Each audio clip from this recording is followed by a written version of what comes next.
Disparar fotografías con muy poca profundidad de campo nos puede ayudar a resaltar los sujetos que tengamos en el primer plano, porque estos quedarán muy bien diferenciados del fondo.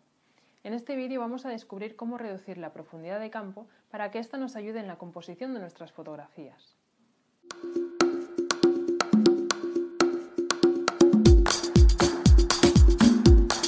El diafragma, además de determinar la cantidad de luz que llega al sensor de nuestra cámara, nos proporciona también la profundidad de campo, que no es otra cosa que la porción de imagen que queda enfocada. Si nosotros estamos fotografiando con un diafragma cerrado, que se indica con un número F grande, es decir, F11 o F16, por ejemplo, estaremos tomando fotografías con una profundidad de campo muy grande. Y con esto, tanto el primer plano como el fondo de nuestra imagen quedarán enfocados. Si lo que queremos es diferenciar con el enfoque el primer plano del fondo, por ejemplo, que el primer plano esté enfocado y el fondo no lo esté, tendremos que disparar con un diafragma más abierto, con un número F más bajo, por ejemplo F2 o F3. Con eso estaremos reduciendo la profundidad de campo, es decir, la porción de imagen que está enfocada, y el fondo quedará fuera de enfoque, quedará más borroso. Recuerda, cuanto más grande sea el número F, más cerrado será el diafragma que estaremos utilizando y más grande será la profundidad de campo que tenga nuestra fotografía. Si abriendo el diafragma hemos conseguido reducir la profundidad de campo unos pocos centímetros, alejando el sujeto del fondo vamos a conseguir dar sensación de haber reducido todavía más esa profundidad de campo. ¿Por qué? La razón es tan sencilla como que el fondo estará ahora más lejos que la zona cubierta por la profundidad de campo, es decir, estará más lejos de aquello que está enfocado y por lo tanto quedará más fuera de enfoque. Como ejemplo, estas fotografías tomadas con el mismo diafragma, pero con el sujeto a distintas distancias del fondo. Como vemos, cuando el sujeto está más cerca del fondo, este está más enfocado, tiene más detalle y por lo tanto sujeto y fondo se diferencian menos. Cuanto más cercano sea el punto de enfoque que utilicemos en nuestra fotografía, menor será la profundidad de campo.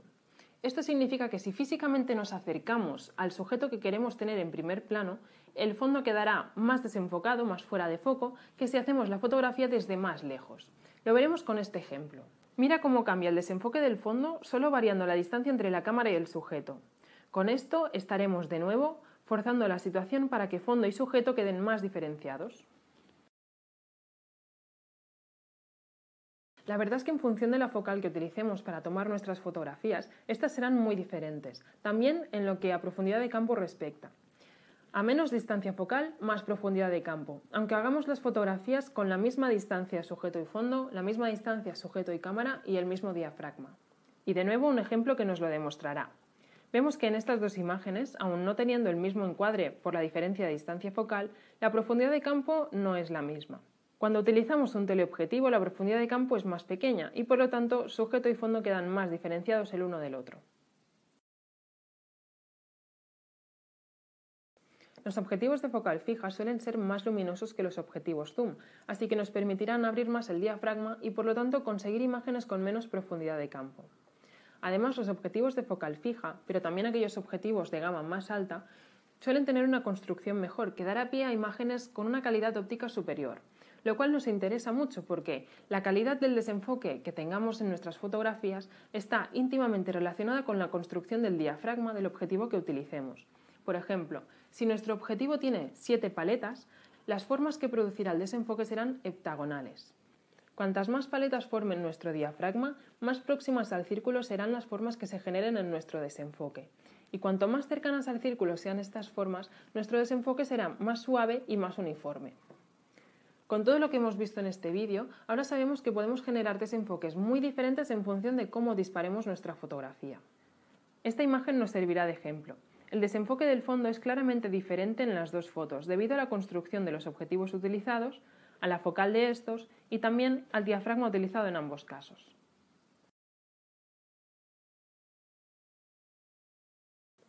Si decides disparar siguiendo los consejos expuestos en este vídeo, ten en cuenta que lo estarás haciendo con una profundidad de campo muy pequeña. Esto significa que tienes que prestar especial atención en el tema del enfoque. Por ejemplo, si estás realizando unos retratos, tienes que estar muy atento en enfocar correctamente los ojos y no enfocar, por ejemplo, el puente de la nariz, las cejas, las orejas o cualquier otro punto cercano que te puede estropear la foto. Recuerda que muchas veces las fotografías no se pueden repetir.